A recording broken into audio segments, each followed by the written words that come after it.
Hello, bienvenidas y bienvenidos a Las Reinas Podcast. Yo soy Larisa y estoy muy contenta y emocionada de traerles historias de reinas reales y honorarias, famosas y no tan famosas.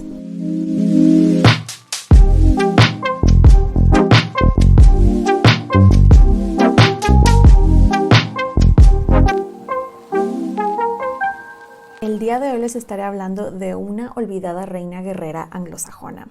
Le decían la asesina de vikingos.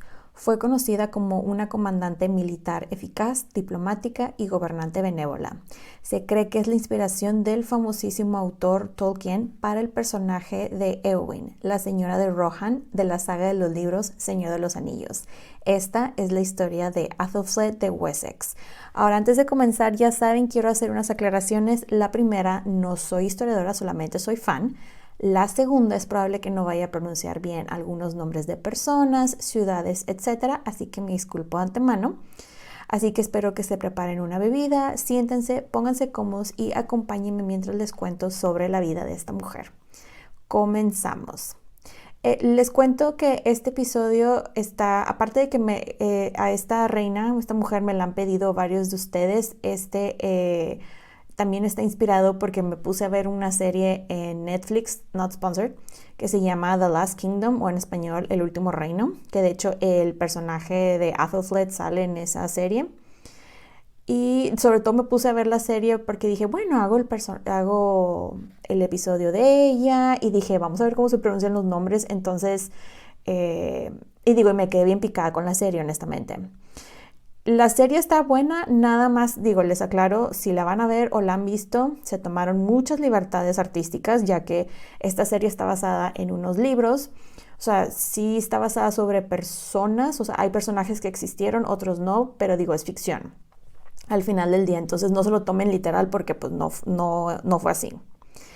Entrando en un poco de contexto de la época, les cuento que ella llegó al poder, en un momento muy inestable para Inglaterra. Para esas alturas de la historia, así como de forma muy general, les cuento que pues ya las legiones romanas se habían ido en el año 410, habían llegado las tribus germánicas y luego primero llegaron los sajones, que eran la mayoría, y luego llegaron los anglos y luego los jutos. Se establecieron y fundaron 7 reinos que fueron East Anglia o Anglia del Este en español, Essex, Kent, Mercia, Northumbria, Sussex y Wessex. Y todo esto se fundó en el siglo V. Ellos, la verdad, aprovecharon la infraestructura que los romanos dejaron, básicamente. Ya para el año 793 llegan los vikingos de Escandinavia, en específico los noruegos y daneses, y empezaron con sus redadas y destrozando y conquistando, y ya para el año 866 ya llegan los daneses y se pelean con los gobernantes anglosajones y se terminan quedando. Los vikingos eran dueños de 5 de los 7 reinos, o sea, de los no conquistados, vaya. Otra cosa muy interesante que les quiero comentar, que voy a estar haciendo, para que lo entiendan, voy a estar diciendo vikingos nórdicos y vikingos daneses, porque hasta entre ellos les encantaba pelearse. Siempre se estaban peleando que por territorio, que por todo. Entonces, y bueno, otra cosa muy interesante de esta época es que no sabemos tanto como nos gustaría de la época, ya que no hay muchos registros.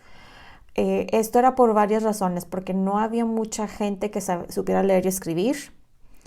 No había muchos escribas entrenados en los monasterios para que copiaran y preservaran manuscritos. Y 3, había mucha inestabilidad por tanta invasión. Y pues la gente francamente estaba más preocupada en estar constantemente reconstruyendo sus casas, cultivar tierras, etc.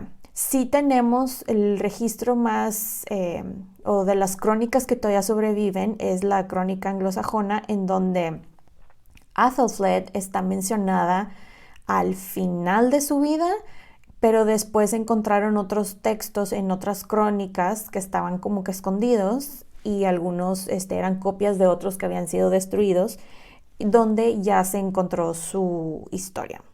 Entonces, pero bueno, ahora sí nos vamos de lleno a su historia. Athelflaed o Etelfleda, que es la traducción de su nombre al español. Yo voy a usar Athelflaed porque es el nombre que escuchan en la serie, pero ustedes lo pueden llamar como ustedes quieran. Se cree que ella nació en el año 870. No tenemos fecha, pero es el año, una fecha exacta, vaya. No tenemos ni mes ni día, pero se cree que el año fue el 870. Ella nació en el reino de Wessex, siendo la hija mayor del rey Alfredo el Grande de Wessex y la reina Elswith de Mercia. De hecho, su nombre Athelflaed significa belleza noble. Athelflaed tenía dos hermanos, quienes eran Eduardo, a quien llamarían Eduardo el Viejo, y Athelward, y tenía aparte dos hermanas llamadas Athelfrith, la futura condesa de Flandes, y Athelgiva, que era quien sería la abadesa de Shaftesbury. A todo esto, nada más para que sepan, el Ath, que es Aethel, es como un prefijo para decir noble. Entonces les ponían estos nombres, o sea, el nombre era compuesto de manera que significara noble algo, dependiendo cómo terminara. Pero bueno, les cuento que la mamá, Elswith, como les dije, Elswith de Mercia venía precisamente del reino de Mercia, que Mercia no era tal cual un reino, sino como un subreino de Wessex. O sea, tenían cierta independencia y autonomía, pero dependían de ciertas cosas de Wessex. Era una cosa así medio complicada. Otra cosa que se me hizo muy interesante que les quería comentar es que la abuela de Athelflaed, ella, o sea, la familia de su lado materno venían de los últimos descendientes de un rey llamado Coenwulf, y ellos venían de unas tribus llamadas los Gaini de Mercia, o sea, tenían un linaje muy, muy antiguo de la familia del lado de su mamá. Otra cosa que les quiero comentar de las mujeres de Mercia es que ellas tenían diferentes derechos a las mujeres de Wessex. De hecho, en Mercia, unos años antes, tuvieron una mujer que no solamente era la encargada de la administración del palacio, sino también tenía estaba a cargo de la moneda. Entonces, a lo que voy es, las mujeres de Mercia no eran las que se quedaban calladitas y sentaditas, sino eran mujeres que tomaban acciones, a lo que voy. Regresando al menos al papá de Athelred, el rey Alfredo, o Alfred como lo quieran llamar, era un muy buen comandante militar, ya que en el año 862 él ganó una batalla en Edington contra los vikingos y logró expulsarlos de la parte oeste de Mercia. Este señor, el rey Alfredo, la verdad, después de su victoria, él se puso a trabajar en reestructurar el reino, por decirlo de esa manera. Empezó a trabajar en codificar las leyes, o sea, ya habían leyes, pero nadie las había escrito. Entonces él se puso a escribirlas y ya escritas se puso a distribuirlas a lo largo del reino para que se llevaran a cabo, o sea, que ya todo fuera estandarizado. Ellos como familia y en aquel entonces eran cristianos, pero cristianos acá súper hardcore. Que esto era otro problema que tenían con los vikingos, ya que los vikingos eran paganos y muchos no se querían convertir al cristianismo y se estaban peleando todo el tiempo. Cuando Athelflaed tenía aproximadamente unos 8 años, su vida cambió, ya que vivió uno de los periodos más intensos, feos, del reinado de su papá. Resulta ser, les cuento así de forma muy express, había una táctica común en la época para deshacerse de los vikingos que se llamaba el Danegeld o Danegeld, que básicamente consistía en pagarles a los vikingos para que se fueran. Esta práctica, la verdad, era algo que pues no era una solución sostenible a largo plazo y le salía muy caro a las personas comunes y corrientes. Y no solamente a ellos, sino a los nobles también. Entonces, Alfredo, el papá, había usado esta táctica con uno de los líderes de los vikingos daneses, un hombre llamado Guthrum. con la condición que pues se fueran y no regresaran. La cosa es que, como les digo, mucha gente, sobre todo nobles, pues no les gustó que Alfredo hizo esto porque pues la verdad exprimían al pueblo y a los mismos nobles para que esto se llevara a cabo. Entonces llega la Navidad, y pues Athelflaed con su familia estaban celebrando la Navidad en un lugar llamado Chippenham. Y aparte estaban reunidos no solamente ellos como familia, sino Alfredo había invitado a varios nobles para discutir pues asuntos del reino, ¿no? Y adivinen qué pasa. Pues resulta ser que este señor, el Guthrum, el vikingo, llega y los ataca, aunque hay varias teorías de que realmente los nobles se pusieron de acuerdo con el vikingo para que llegaran y los atacaran. La cosa es que los invaden y tienen que correr porque pues si no los mataban. Toda la familia se va corriendo y llegan a unas tierras pantanosas del oeste en donde viven ahí varios meses. Entonces durante este tiempo pues muy inestable, Azufres la verdad puso mucha atención a todo, a cómo el papá se puso a negociar, en qué se cede, en qué no se cede, qué les voy a dar y sobre todo los asuntos militares, viendo cómo podía recuperar el reino. Y la cosa es que después del invierno, Alfredo logró reunir a pues todavía las personas que le eran leal y forma un ejército que ataca al vikingo Guthrum y este señor es derrotado, pero digamos que Alfredo, para no matarlo porque pues era muy cristiano él, termina convenciendo a este señor a que se bautice y lo bautiza ya como cristiano formalmente y se convierte hasta el padrino de él. Ya que pasan este muy traumático periodo de sus vidas y regresan a Wessex, su papá Alfredo se pone a establecer un programa para educar no solamente a niños, sino a niñas también, con mucho énfasis en la educación religiosa, porque pues yo imagino que él pensaba, si eres una persona religiosa, tenías que ser una buena persona, o sea, sí o sí. Hablemos un poco sobre la educación de Athelflaed. Ella, al igual que sus hermanos, la verdad, tuvieron tutores que le enseñaron a leer, escribir, idiomas y obviamente como princesa, ella tenía que saber de las artes femeninas, entre comillas, ¿verdad? Ya saben, la costura y bailar, porque las mujeres siempre tienen que saber bailar. Y la educación religiosa, que eso era así de que lo número uno.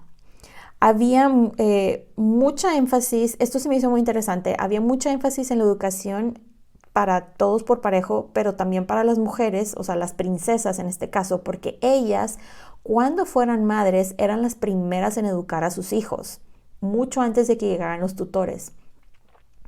Otra cosa muy interesante, que esto rara vez se ve honestamente, es que el rey Alfredo le dio instrucción militar a su hija, algo que pues realmente pues nadie se esperaría que hicieran para una niña, sobre todo en estos tiempos, o sea, estamos hablando de los 1800, finales de los 1800. Esta instrucción militar incluyó uso de armas, estrategias militares y elaboración de políticas legales como económicas. De hecho, él se llevaba a Athelflaed a sus juntas y pues veía básicamente cómo el papá pues creó la armada, cómo recolectaba impuestos, cómo se promovía el comercio, cómo se protegía la iglesia y pues ahí iba tomando ella nota, ¿no? Ahora hablemos sobre sus looks y personalidad. La verdad de sus looks no sabemos nada, ya que nadie se molestó en anotar cómo se veía y solamente tenemos las imágenes de las crónicas que parece que fueron pintadas por alguien que nunca ha visto un ser humano. Pero digo, podemos asumir que se veía como la típica mujer anglosajona de la época, que estas normalmente son descritas como mujeres blancas, normalmente igual de ojos claros y rubias. En cuanto a su personalidad, sabemos que aparte de ser una persona muy inteligente, era una persona muy querida y muy carismática. Pero bueno, cerrando este paréntesis, adivinen de qué es hora. Pues si pensaron, es hora de casarla, obviamente tenían razón, porque una princesa no se puede quedar sin el príncipe, ¿verdad? Pues empiezan a haber prospectos y digo, la verdad es que no había mucha opción, ya que el matrimonio sí o sí tenía que ser una alianza política y voltearon a ver a los vecinos a Mercia. Necesitaban un aliado que los ayudara a pelear contra las constantes invasiones vikingas. Tenían que unir fuerzas y pues querían aprovechar que tenían conexiones por medio de la mamá de Athelflaed, como les dije, ella era también de Mercia, y dijeron, vamos a supersellar esta alianza. Entonces llegan con el candidato ideal, un hombre llamado Athelred, porque la gente es muy creativa con los nombres. Él era el señor de los Mercios, quien era un guerrero y de hecho era 10 años mayor que ella. De hecho, si ustedes ven la serie que les dije de referencia al inicio del episodio, en la serie lo ponen, aparte de que lo ponen de la edad de la actriz, él era, en vida real fue 10 años mayor, te lo ponen como un bueno para nada, pero no, el Athelred en vida real fue un hombre muy inteligente, nada más que él no tenía buena salud. No sé exactamente cómo llegó a ser un gran guerrero, pero no tenía buena salud. Otra cosa interesante que les quiero comentar es que es muy probable que ellos eran primos hermanos. No se tiene mucha información sobre los orígenes de Athelred, pero hay una teoría que sugiere que él era hijo de la hermana de Alfredo, una mujer llamada Elswith. Entonces, técnicamente, si ellos eran primos hermanos, el matrimonio de ellos era un matrimonio no canónico. Pero bueno, la cosa es que, bueno, todo esto pasa cuando ella tenía unos 16 años, más o menos. Y de hecho, ella en el camino de Wessex a Mercia para casarse con Athelflaed, ella y su séquito fueron atacados por vikingos que probablemente querían evitar esta alianza de Wessex y Mercia.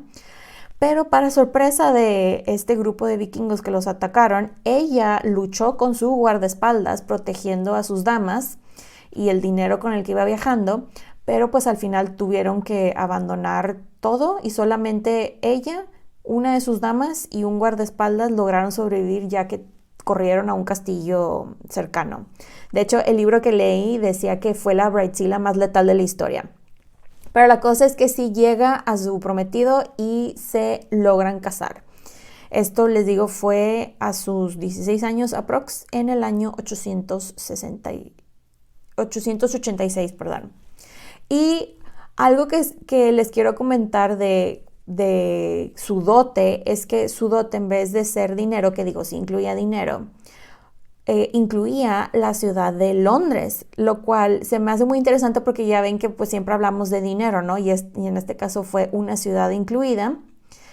Y como nota adicional, cuando Alfredo dijo, sí, Londres es parte de lo que vas a recibir cuando te cases con mi hija, la ciudad de Londres realmente no estaba bajo el control de ellos, ya que técnicamente estaba bajo control de los vikingos, pero básicamente Alfredo le dijo a Athelred de que, mira, vamos por Londres, si la reconquistamos es tuya. Y pues Athelred fue de que, ok, está bien. Y eso fue efectivamente lo que hicieron. Que fun fact de la ciudad de Londres, ¿se acuerdan? Si escucharon el episodio de Boudica, les dije que los romanos la llamaban Londinium. En el siglo IX, la ciudad de Londres se llamaba Lundenburg, pero ya después se cambió el nombre ya a London o Londres en español. Pero bueno, cerrando este breve paréntesis, ya casados, Athelflaed y Athelred ya aparecen juntos en los registros por los siguientes años mientras estaban viajando por Inglaterra, como en una gira de fortalecimiento de tierras devastadas por todas las guerras. En el año 888, ella y el esposo se empezaron a fortalecer pueblos y reconstruir iglesias, ya que pues prácticamente todo estaba destruido. En ese mismo año, en el 888, nace su única hija llamada Elfwin, que fun fact, Elfwin, ese nombre significa alegría de los elfos o amiga de los elfos.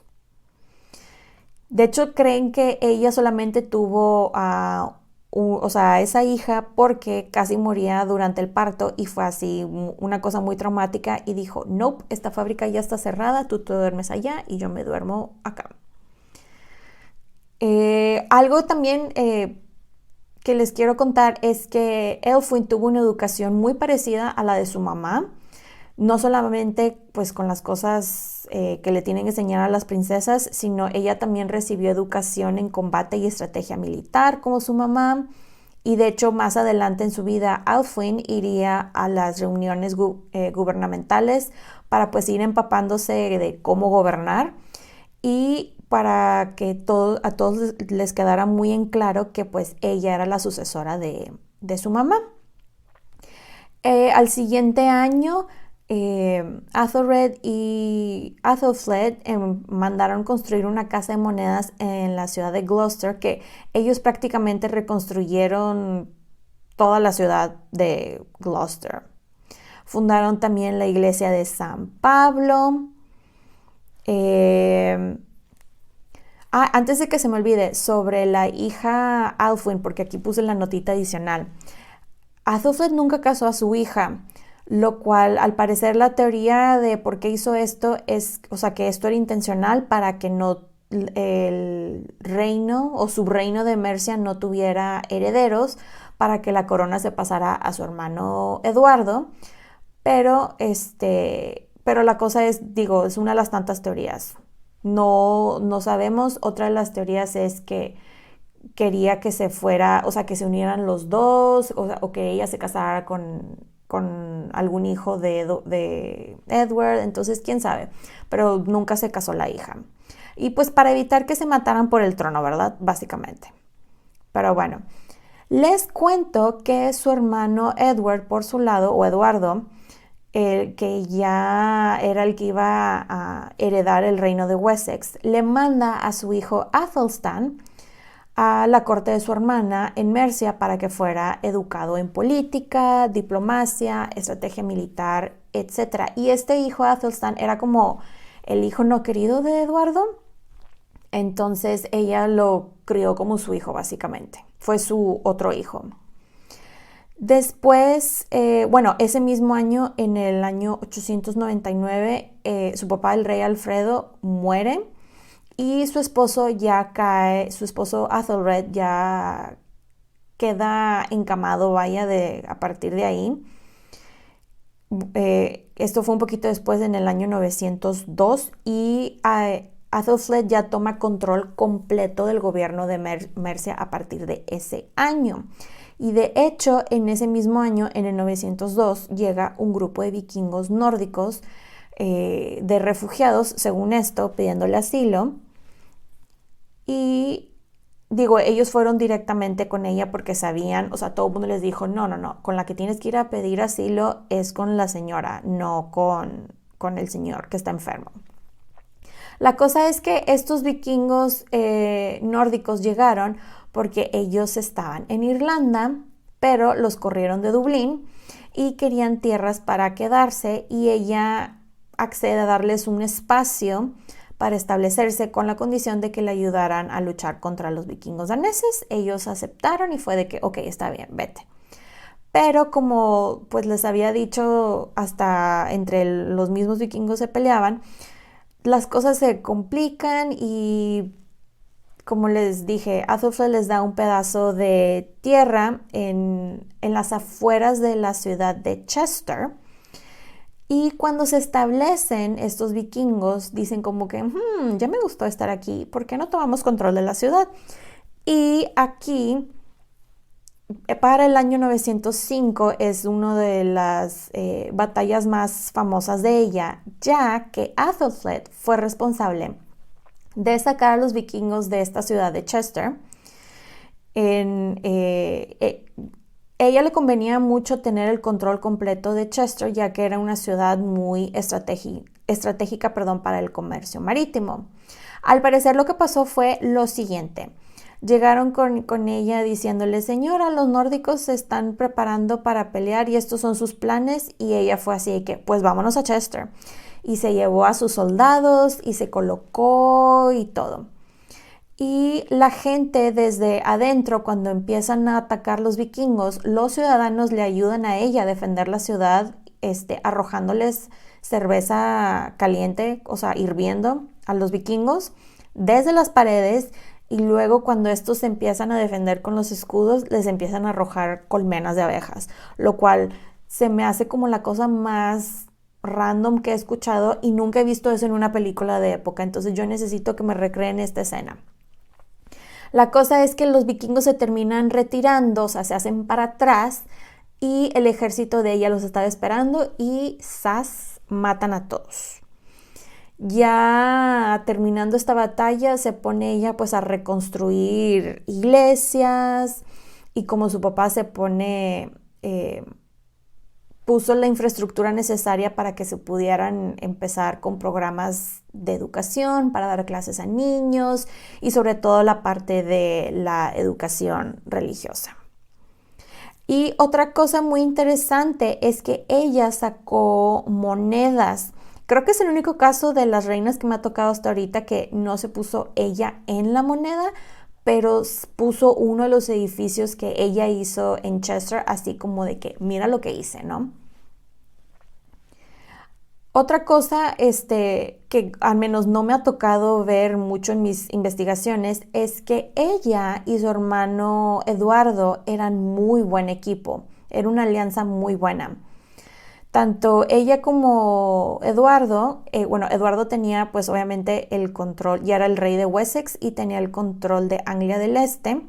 Los dos sabían que les convenía trabajar juntos y querían vencer a los vikingos. Y de hecho ella le ayudó bastante en diferentes ocasiones. Le ayudó en una de esas ocasiones a su hermano Eduardo con una redada que hicieron hacia Anglia del Este.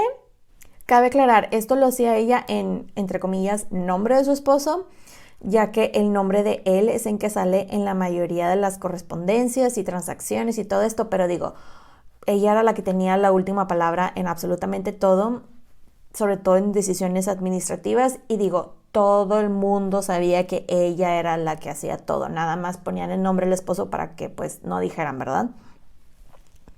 Ella, mediante negociaciones, entró a una alianza con los temidos escoceses y galeses y de hecho ayudó a unos vikingos daneses en contra de vikingos noruegos. Después, en el año 909, Athelflaed y Eduardo se volvieron a unir y se fueron a Northumbria a reconquistar tierras que les habían quitado un grupo de vikingos daneses. Ellos terminan ganando y de hecho logran recuperar las reliquias de San Osvaldo, que fue algo muy significativo para ellos porque acuérdense que la gente en aquellos tiempos se tomaba muy en serio eso de las reliquias de los santos. Y este santo en particular había sido un rey en Northumbria, quien había sido matado por los mercios y aparte, estas reliquias eran extra especiales porque este santo pues era un santo muy importante para la época y se creía que quien tuviera o estuviera cerca de las reliquias estabas más bendecido y se te daban milagros y todo ese show. De hecho, ella incluso viajaba con los huesos del muertito, del San Osvaldo, para que la gente lo viera y que vieran lo afortunada que era ella y bendecida, pero los termina depositando en la abadía de Gloucester y que de hecho lo termina cambiando el nombre al de este santo. Después, pues técnicamente es un año después, en el año 910, vuelve a unir sus fuerzas con las de su hermano en la batalla de Tettenhall y derrotan a nuevamente vikingos daneses de Northumbria. Y esta fue una batalla muy significativa, ya que aparte de que murieron muchísimos vikingos, murieron muchos de los reyes que los dirigían, entonces fue muy significativo para Athelflaed como para Eduardo. De aquí, de hecho, también en otros de las... hay un registro que se llama el registro de Mercia. Mencionan que ella en este tiempo construye un burh, que es como una fortificación más o menos, en un lugar llamado Bremsbring, que esta ciudad muy probablemente le cambiaron el nombre, pero ya no ha de existir. La cosa es de que esto fue muy importante cuando lo descubrieron porque solamente viene el nombre de ella, no se menciona al esposo de Athelred.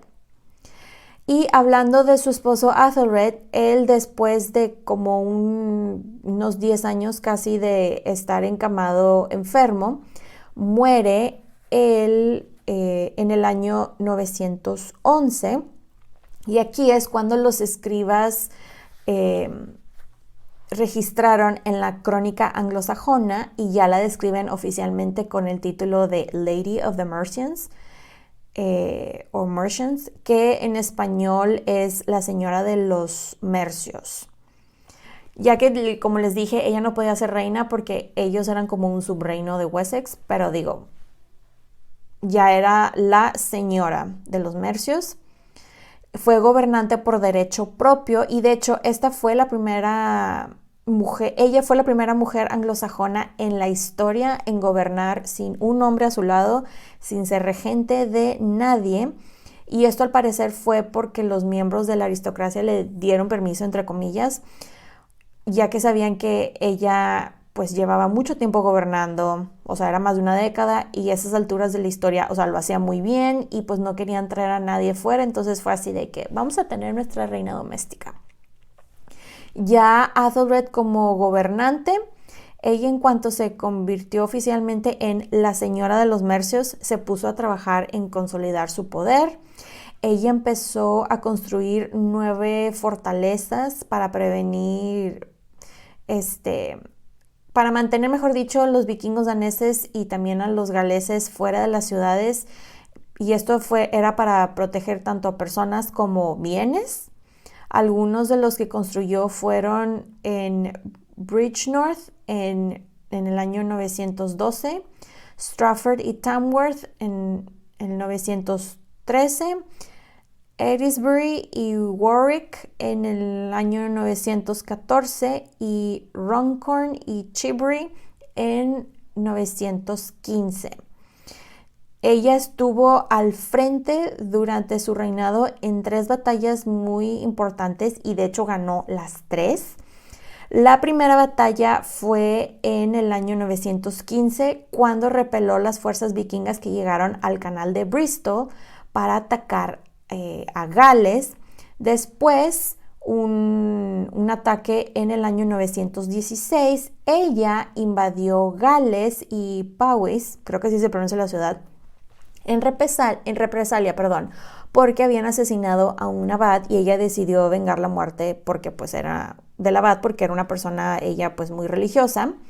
Y un año después, en el año 917, ella y sus fuerzas lanzaron una campaña y recapturaron la ciudad de Derby de los vikingos daneses. De hecho, en esta batalla escribieron que ella, muy querida, luchó desde adentro.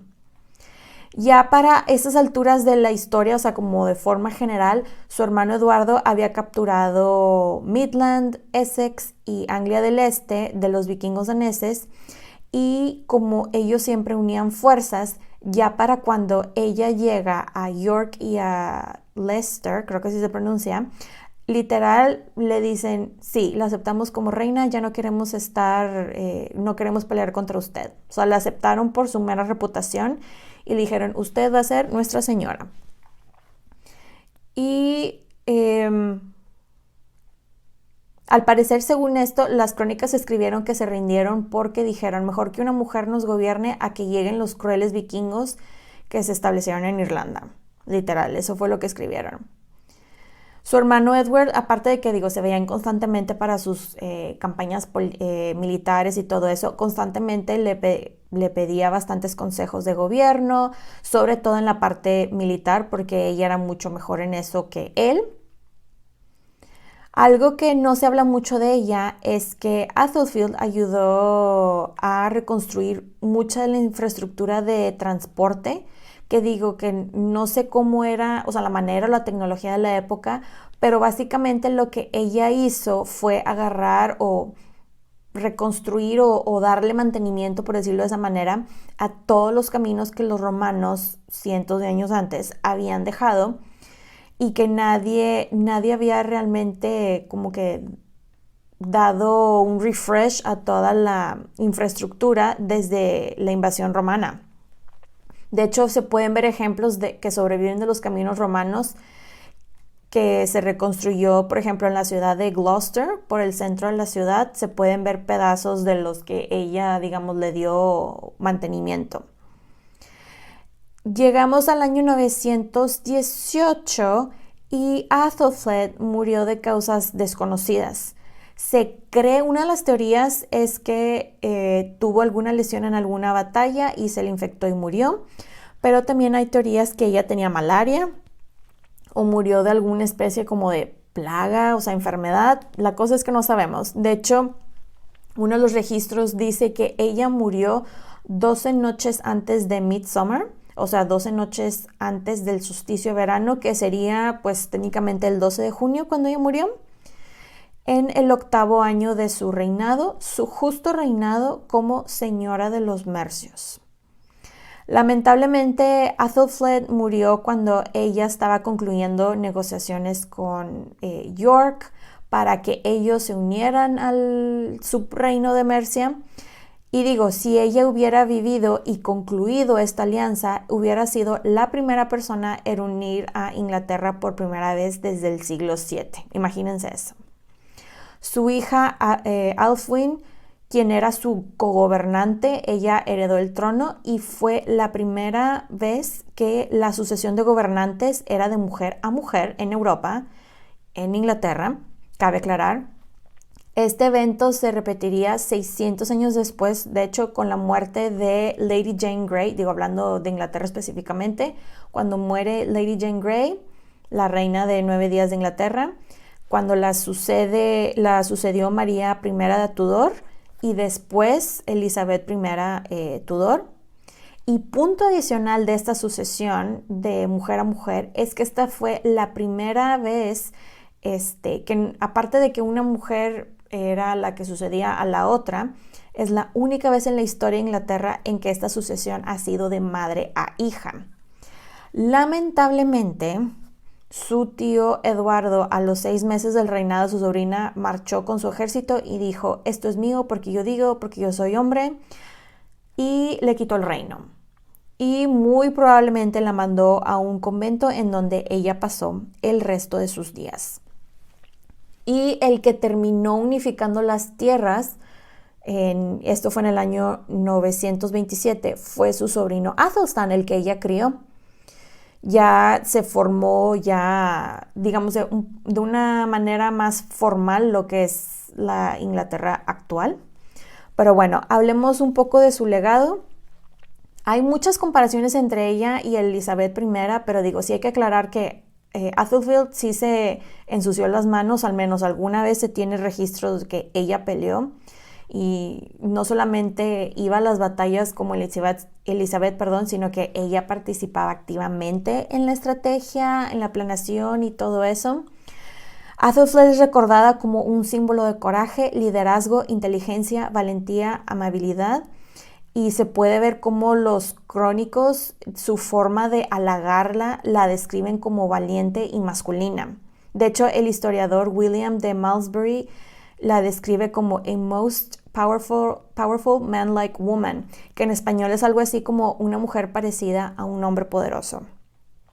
De hecho, el historiador Henry de Huntington la describe como: algunos han pensado y dicho, si no hubiera sido arrebatada repentinamente por la muerte, habría superado al más valiente de los hombres. Su legado más importante fue haber participado en los cimientos de Inglaterra, pero pues desafortunadamente no se le dio la atención que se merece, solamente se le ha dado realmente pues a su papá Alfredo y a su sobrino, el que logró la unificación. Pero se les olvida la mujer que crió al sobrino, a Athelstan. Y aparte de que ella con su hermano fueron los que pusieron los cimientos para que Athelstan pudiera juntar todos esos pedazos de tierra. Cierro con... antes de cerrar, vi un documental, no es un documental, es una entrevista en un panel de un historiador inglés muy famoso, un señor llamado Michael Wood, que la menciona como parte clave de la historia de Inglaterra que a nadie le enseñan en la escuela, y esto lamentablemente es un ejemplo que se ve en diferentes culturas por todas partes del mundo. Pero bueno, ahora sí cierro el episodio con la siguiente frase que escribieron de ella en una crónica y dice lo siguiente. Esta es una traducción de latín, cabe aclarar. La señora de los Mercios, mujer distinguida por su prudencia, justicia y virtud extraordinaria. Murió en el 8º año en el cual ella sola gobernó el reino de los Mercios con fuerza y justo control y dejó a su hija heredera del reino. Espero que les haya gustado el episodio. Bye. Pueden encontrar los episodios de Las Reinas Podcast en diferentes plataformas como Spotify, YouTube, Apple Podcast y Amazon Music. Y también están mis diferentes redes sociales como @lasreinaspodcast para Facebook e Instagram y @lasreinaspod en Twitter. Recuerden suscribirse, darle like, activar la campanita para recibir notificaciones, descargar los episodios y compartirlos. Incluso pueden dejar su rating y review. Muchas gracias por escucharme y por apoyar a este podcast. Nos escuchamos en 2 semanas. Bye.